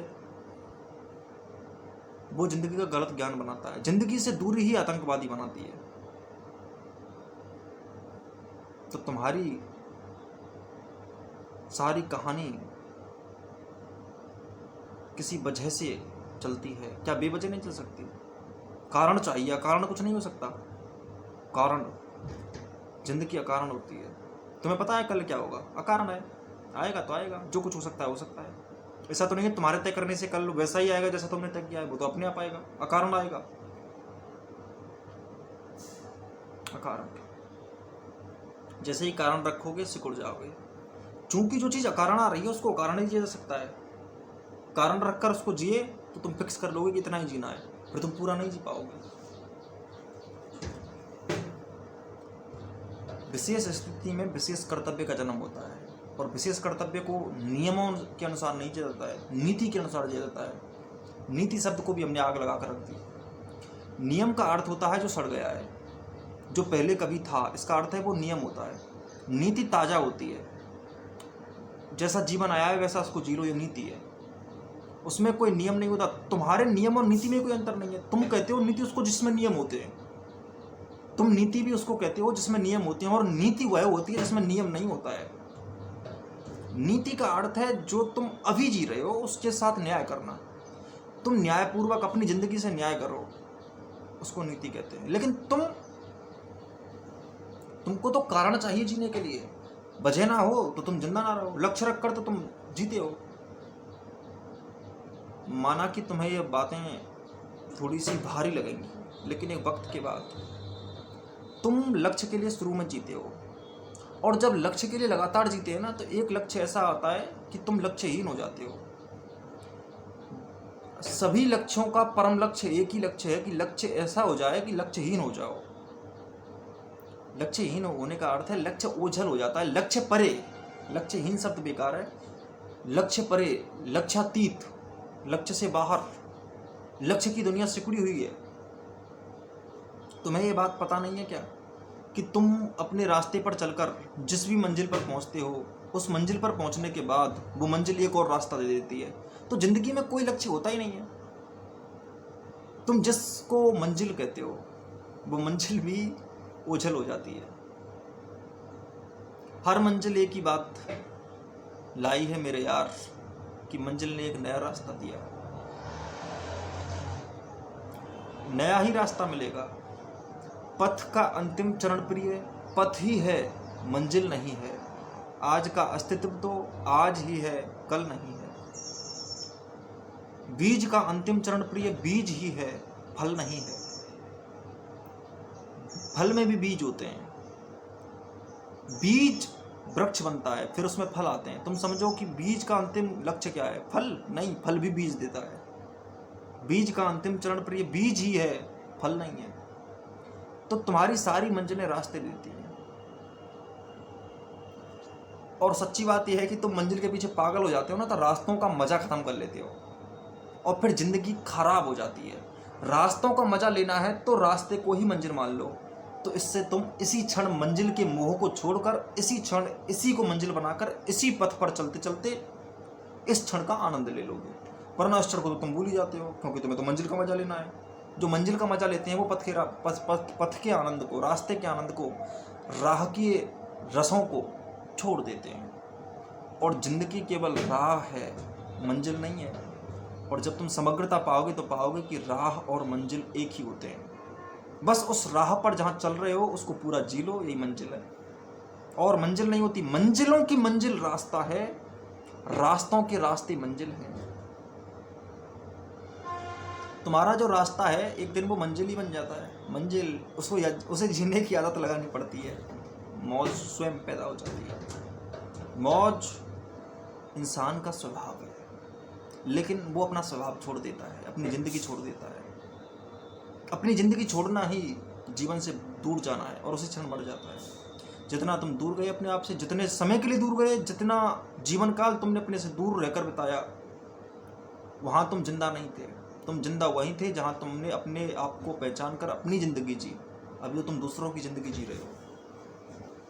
अपनी ज़िंदगी जीना जरूरी है, और जब तक तुम अपनी ज़िंदगी नहीं जी सकते तब तक तो यूं ही तुम बातें बतौड़ी करते रहो, उससे कोई फ़र्क नहीं पड़ना। बैठे रहो, दूसरों की बुराई करते रहो, दूसरे की सोचते रहो, ये तो गलत है, ये सही है, फलाना ऐसा है, फलाना वैसा है, ये मुझे मिल जाए, ये ना मिले, मेरा क्या होगा। डरे रहो, पड़े रहो, बैठे रहो, सड़े रहो, सड़ जाओगे। कुछ करो, ताज़ा हो जाओ, स्वयं में उतरो, स्वयं को जानो, आवश्यक है ये। तभी तुम नीति के साथ न्यायपूर्वक अपने जीवन को समुचित दिशा दे सकते हो, उससे पहले नहीं दे सकते।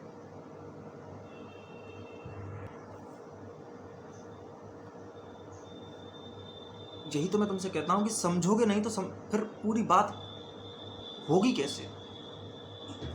तुम देशभक्ति करते हो, जैसे मैंने तुमसे कहा कि फौजी हैं, फौजी समझते हैं कि वो देशभक्ति कर रहे हैं, लेकिन फौजी तो दूसरों के अनुसार काम कर रहे हैं। और किसके अनुसार काम कर रहे हैं? क्या वो देशभक्त है? देखो, गौर से सुनना मेरी बात है। फौजी काम करते हैं ऑर्डर पर, ऑर्डर आया, उसका पालन कर दिया। क्या जो ऑर्डर दे रहा है वो कोई ना कोई नेता होता है, और उसका उद्देश्य ही क्या होता है तुम जानती हो, मुझे कुछ कहने की जरूरत नहीं है। तो जब तुम गुलाम बनकर बात कर रहे हो तो फिर तुम फौजी कहां से हो? गुलाम और फौजी ये तो साथ ही साथ नहीं चलते। और दूसरी बात, देशों की बात ही कर लें, कहां तुम नेताओं की बात कर रहे हो, देशों की बात करते हैं। ये देश जो हैं, ये भी देश भी कौन सा, अगर तुम देश के लिए ही कर रहे हो तो देश भी कौन सा सच्चे ही होते हैं। अगर देश सच्चे होते तो युद्ध नहीं होते, युद्ध नहीं होते। अब युद्ध हुआ है, इसका अर्थ है कोई ना कोई तो गलत है, लेकिन अपने देश को कोई गलत नहीं कहेगा। युद्ध हुआ है, देशों में युद्ध हुए हैं, और चूंकि हम बहुत बड़ी बड़ी बातें, प्रेम की बात मत करो, देश प्रेम, जो तुमने प्रेम शब्द लगा दिया ना, प्रेम में तो लड़ाई नहीं होती, झगड़ा नहीं होता, हत्याएं नहीं होती, नम्रता होती है। और ये युद्ध, ये मनमुटाव, ये देशों में हो रहे हैं ना, तो किसी भी देश का जो भी देशवासी है, उस देश का वो देशभक्त हो रहा है, क्या उसको पता भी उसका देश ठीक कर रहा है गलत कर रहा है? कहीं हिरोशिमा फूंकी जा रही है, कहीं नागासाकी फूंकी जा रही है। इनमें से कौन देशभक्त है? तुम जापान को या अमेरिका को, कौन से को ठीक कहोगे? क्या जापान ने अटैक नहीं किए? जापान ने भी तो अमेरिका पर अटैक किए, जापान ने भी तो रूस पर अटैक किया, और रूस को तुम ठीक कहोगे? रूस ने यूक्रेन पर अटैक नहीं किया, रूस ने जापान पर अटैक नहीं किया, रूस ने युद्ध नहीं किया। दुनिया में कोई देश, पहली बात तो देश युद्ध नहीं करते, देशों के आदमी युद्ध करते हैं। तो देश जैसी कोई चीज होती नहीं, ये लकीरें भी इंसान ने खींची हैं, इसलिए देश जैसी कोई चीज कहीं होती नहीं है। कहाँ है देश? कौन सा देश? इसी भारत में पहले म्यांमार शामिल था, श्रीलंका शामिल था, इसी देश में पाकिस्तान शामिल था, भूटान शामिल था, नेपाल शामिल था, अब वो नहीं है। तो अगर तुम भौतिक रूप से भी देखो तो ये देश वो भारत तो नहीं है जिसको तुम भारत कहते हो, ये तो अलग भारत है, तुम देश को नहीं पाओगे। और अगर भूटान की बात करें तो भूटान धरती से तो गायब नहीं हो गया, पाकिस्तान धरती से तो गायब नहीं हो गया, लेकिन अलग हो गया, इंसान ने अलग कर दिया। अलग नहीं हुआ, आज भी वही है। भूटान वहीं का वहीं है, पाकिस्तान वहीं का वहीं है, देश तो वही, धरती तो वही है, लेकिन आदमी आदमी कहते हैं कि हम देश हैं। देश देश नहीं है। मिट्टी ने तो कोई भेद नहीं किया। जैसा मैंने पहले भी कहा कि हवाई जहाज चल रही है, उसे क्या मतलब कौन सा देश आ रहा है, वो तो चल रही है। हवा ने तो कोई भेद नहीं किया, आकाश ने तो कोई भेद नहीं किया, वो तो बराबर पृथ्वी को ढकता है। तुमने भेद किया, तुमने तोड़े आदमी से आदमी, तुमने तोड़े देश से देश, और तुम प्रेमी कहते हो। देशों में भी प्रेम है। देश स्वयं खुद, जिसका तुम भक्त बन रहे हो, वो खुद प्रेमी है। पहली बात तो देश होते नहीं, जैसे मैं पहले ही कह चुका हूं। तो तुम प्रेमी किसके हो? तुम कहते हो हम देश के प्रेमी हैं, मैं कहता हूं पृथ्वी प्रेमी हो जाओ, बात खत्म करो। मिट्टी प्रेमी हो जाओ। तुम्हारे निर्माण जिस मिट्टी से हुआ, मिट्टी तो मिट्टी है। अब ऐसा तो नहीं कि तुम्हारा भारत की मिट्टी से हुआ है, भारत की मिट्टी भी रूस की मिट्टी से अटैच्ड है। अगर रूस की मिट्टी नहीं होगी तो भारत की भी मिट्टी नहीं होगी, अमेरिका की मिट्टी नहीं होगी तो भारत की भी मिट्टी नहीं होगी, क्योंकि पृथ्वी की मिट्टी है सारी की सारी। अगर मंगल ग्रह नष्ट हो जाएगा तो उसका पृथ्वी पर प्रभाव नहीं पड़ेगा, क्योंकि उसकी ग्रेविटी भी तो इसको संतुलित रखती है। सूर्य नष्ट हो जाए तो सारे ग्रह खत्म, कोई भी ग्रह खत्म हो जाए तो पूरी ग्रेविटी का फर्क पड़ेगा। हो सकता है पूरा का पूरा ये तुम्हारा सौरमंडल भी खत्म हो जाए, क्योंकि सबका फर्क सब पे पड़ता है, सबका फर्क सब पे पड़ता है। तो यहाँ की मिट्टी यहाँ की तो नहीं है, तो मिट्टी है। तो सोच लो, तो मिट्टी प्रेमी हो तो फिर सारी मिट्टी से प्यार करना पड़ेगा, एक मिट्टी से नहीं। और मिट्टी का प्रकार नहीं होता, मिट्टी बस मिट्टी होती है, मिट्टी के नाम नहीं होते। तुमने नाम दे दिए, क्या क्या नाम दिए, हर चीज़ का बंटवारा कर दिया, मिट्टी का भी बंटवारा कर दिया। मिट्टी का बंटवारा कैसे करोगे?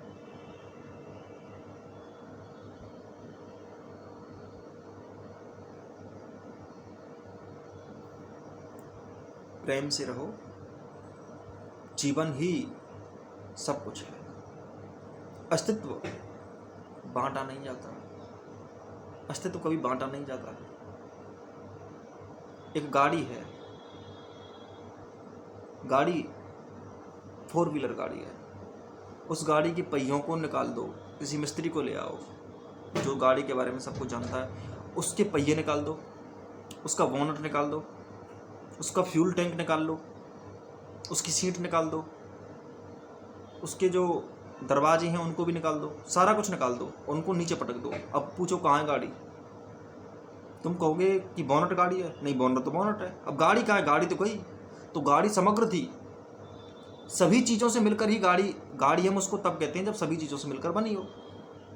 ठीक वैसे ही इंसान भी सब चीज़ों से मिलकर बना है। हर इंसान सबके सापेक्ष है, सबके सापेक्ष है। तुम अमेरिका को मिटाकर भारत नहीं कहला सकते, तुम पृथ्वी को मिटाकर, पृथ्वी के अन्य देशों को मिटाकर अपने देश को नहीं बचा सकते। सब सबके हैं, सब। और फिर हमारे ऋषियों ने तो वसुधैव कुटुंबकम बोला, तुमने जाने कहाँ छोटे छोटे सिकुड़ाव कर लिए, कैद कर लिया अपने आप को। वसुधैव कुटुंबकम, मैं कहता हूं अस्तित्वम कुटुंबकम, पूरा अस्तित्व भी कुटुंब है। तुम मंगल बिना भी नहीं रह सकते, क्योंकि मंगल नष्ट होगा तुम भी नष्ट होगे। किसी और सौरमंडल के बिना भी नहीं रह सकते, क्योंकि उससे इस सौरमंडल का बैलेंस बना हुआ है। तुम दूसरी गैलेक्सी के बिना नहीं रह सकते, तुम किसी क्लस्टर सुपर क्लस्टर के बिना नहीं रह सकते, पूरा का पूरा ब्रह्मांड जुड़ा हुआ है।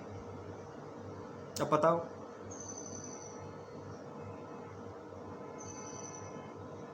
तो ऐसा नहीं करते। समग्रता समग्रता होती है, उसके साथ जीना सीखो, उससे अलग रहकर जी नहीं सकते। गाड़ी को गाड़ी कहने के लिए उसके पार्ट सारे के सारे उसमें हों और चल रही हो। मैं ये कहता हूँ कि गाड़ी तब तक भी गाड़ी नहीं है जब तक वो खड़ी हुई है। एक गाड़ी कभी चली नहीं, तुम उसको गाड़ी कहोगे? गाड़ी तुम्हारे घर के आगे खड़ी हुई है, वो कभी नहीं चली और वो चल नहीं सकती, तो वो गाड़ी है। बोले नाम की गाड़ी, हाँ तो नाम के ही देश हैं। और किसी भी पार्ट को अलग कर दिया जाए तो वो गाड़ी नहीं कहलाई। ठीक वैसे ही तुम इंसान हो।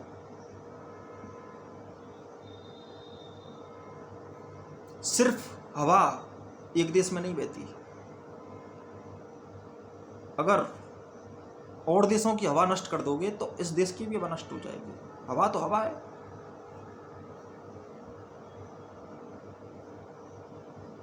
लेकिन तुम वजह रखते हो। ये वजह मत रखा करो, कुछ अकारण भी करो, कुछ बेवजह भी करो, कुछ जियो, कुछ प्रेम जगाओ।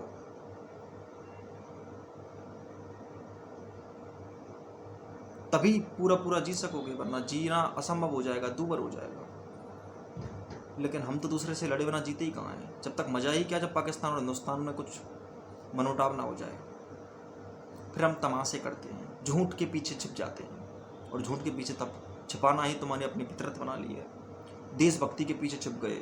देशभक्ति मुखौटा है अपने आप को जिंदगी से दूर करने का। कुछ नहीं कर रहे हैं तो देशभक्ति कर रहे हैं। दरअसल जो पूरी प्रेम की दुनिया में नहीं उतरे, वो देश प्रेम के आगे कोई शब्द नहीं लगता। तुम किसी विशेष से प्यार नहीं कर सकते कि मैं पत्नी प्रेमी हूँ, मैं पितृ प्रेमी हूँ, मैं मातृ प्रेमी हूँ। प्रेमी सिर्फ प्रेमी होता है। आप ऐसा नहीं कह सकते कभी भी कि मैं अच्छा बेटा हूँ पर बुरा पति हूँ। ऐसा नहीं कह सकते। ना आप ये कह सकते कि मैं अच्छा पति हूँ पर मैं भाई अच्छा नहीं हूँ। अगर आदमी अच्छा है तो सब जगह अच्छा है, और अगर आदमी अच्छा नहीं है तो फिर वो कहीं भी अच्छा नहीं है। अनेक बार ऐसा होता है कि पत्नियों से कहते हैं पति कि मैं इतना अच्छा पति हूँ कि मैं माँ से कोई मतलब नहीं है, मैं बेटा अच्छा नहीं हूँ। जब तू बेटा अच्छा नहीं बन सका तो तू पति कैसे अच्छा बन गया? अच्छा पति बनने की एलिजिबिलिटी ही यही है कि तू अच्छा बेटा बन। जब तक तू अच्छा बेटा नहीं हो सकता तब तक अच्छा पति नहीं हो सकता। तू अच्छा बन, फिर तो सब कुछ अच्छा हो जाएगा। अच्छा बन, बात ही खत्म कर। अच्छे के गाड़ी कोई शब्द मत लगा। अच्छा बेटा कुछ नहीं, कुछ कोई शब्द मत जोड़ उसके साथ। अच्छा तो अच्छा, प्रेम तो प्रेम, धर्म तो धर्म। तो उनके आगे कुछ लगाकर, और मैं ये कहता हूँ कि उसको लगाना भी बेकार है, उसको प्रेम भी कहना बेकार है। बस जीवन है। जीवन की एक लय बन रही है, एक पुकार। रंध्रों में एक कंपन कपकपा रहा है जो जीवन की ओर संकेत करता है। इतना काफी है। क्यों फालतू की दर की बातें कर रहे हो? इससे कन्फ्यूजन पैदा होता है, और इतना कन्फ्यूजन पैदा होता है कि तुम अब अच्छे बेटे ही बनने लग गए हो। तुम्हारा बाप गलत भी होगा तो तुम पड़ोसी से लड़ पड़ोगे, और बाप गलत होगा तो बाप के पक्ष में बोलोगे। और भले ही पड़ोसी बिल्कुल ही बेकसूर हो, ये तुम्हारी आदत बन चुकी है। आदतें हैं, आदतों से बाज नहीं आते।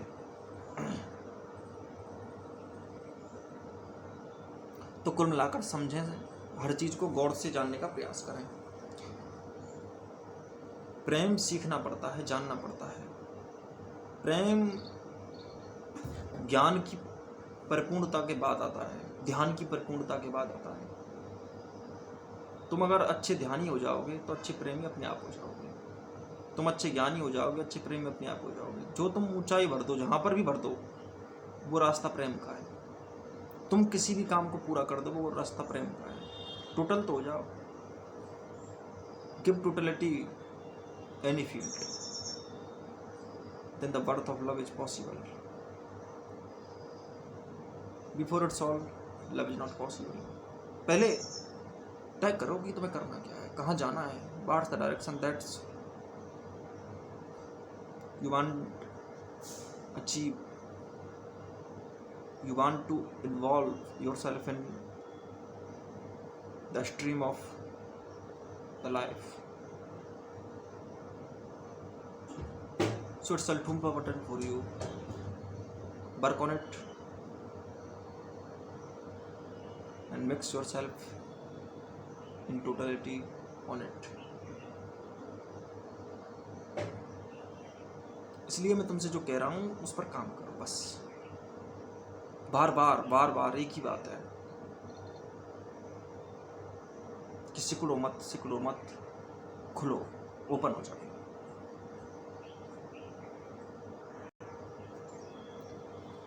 तुम्हारी नफरत करने की आदत लेकिन जाती नहीं। नफरत तुम फिर भी करते हो।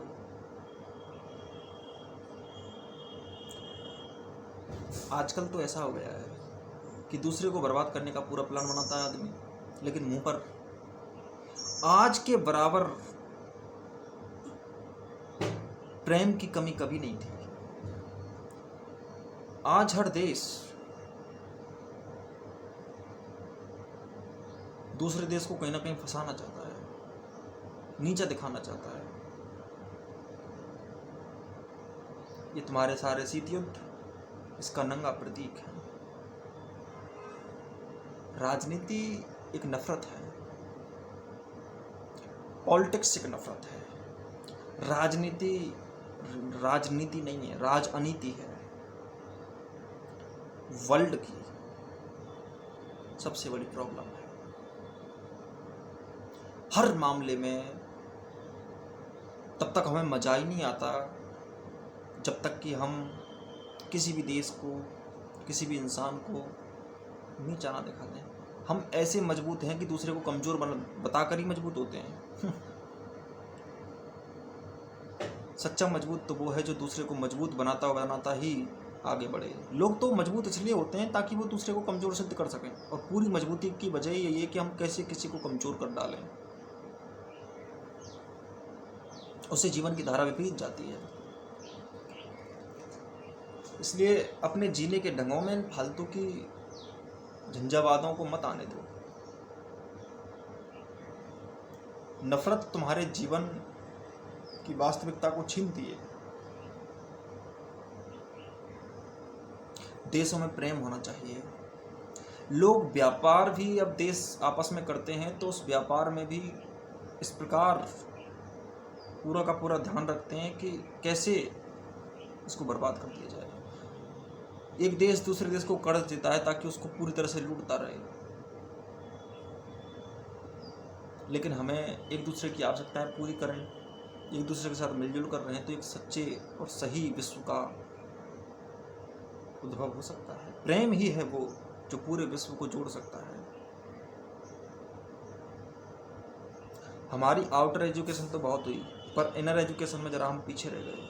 हमने चीज़ें तो बना ली पर चीज़ों का उपयोग करना नहीं आया। एजुकेशन ऑफ यूटिलिटी बहुत ही कम है हमारी। उपयोग करने की शिक्षा ही नहीं है हमें। हम यंत्रों का उपयोग करना ही नहीं जानते, बिल्कुल नहीं जानते। यंत्र बनाते जा रहे हैं पर उपयोग करना नहीं आता। हमने यंत्रों का क्या उपयोग किया है तुम देख लो। दूसरों को मारने के लिए, दूसरों को दबाने के लिए, जानवरों को काटने के लिए, मांस को काट कर पैक करने के लिए।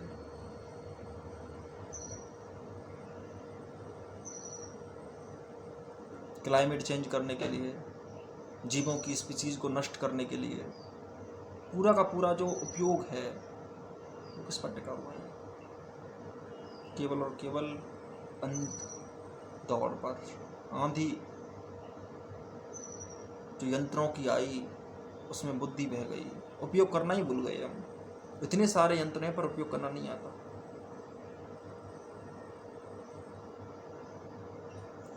इको फ्रेंडली बहुत कम है चीज़ें। पॉल्यूशन बढ़ रहा है, धुआंधार, ये उपयोग किया है हमने। विज्ञान अच्छा काम कर सकता है लेकिन ऐसी भी वस्तु तो बना सकता है जो प्रकृति में प्रदूषण को कम करती हो, प्रदूषण खत्म ही कर देती हो। प्रकृति और वातावरण के अनुसार यंत्र बना सकते हैं, ये ऊंची विज्ञान है। इसलिए मैं सिर्फ इतना कहना चाहूँगा कि जिंदगी में स्वार्थ रखकर किसी के सामने ना जाएं, निस्वार्थ होकर जाएं, निस्वार्थ होकर जिंदगी जिएं। हर मामले में हम स्वार्थी होकर ही सामने आते हैं और इससे हमारे जीवन की बहुत बड़ी हानि होती है। इससे हम स्वार्थी होकर अपने ही जीवन को चाट जाते हैं। और हम समझते हैं कि हम अपना भला कर रहे हैं, लेकिन वो भला नहीं होता है। भला तुम जानते ही नहीं हो। भलाई कुछ और है। भलाई का सुकून बस पीड़ा हरण है, पीड़ा देना नहीं। तुम तो अपनी पीड़ा दूसरों पर फेंक रहे हो। जैसे कोई डस्टबिन है, सामने वाले को डस्टबिन समझकर हम दूसरे के ऊपर पीड़ा ही तो फेंक रहे हैं। रिश्तों के नाम पर हम दूसरों पर पीड़ा फेंकते हैं कि तू मेरा दोस्त है, ले मेरी समस्या है, ये ले। हम दूसरों को प्रेम कहाँ देते हैं, हम तो दूसरों को समस्याएं देते हैं। इसलिए अब ये बहुत हो चुका, इस पे काम करो और इससे बाहर आओ। इन बातों को समझो गौर से। ओके।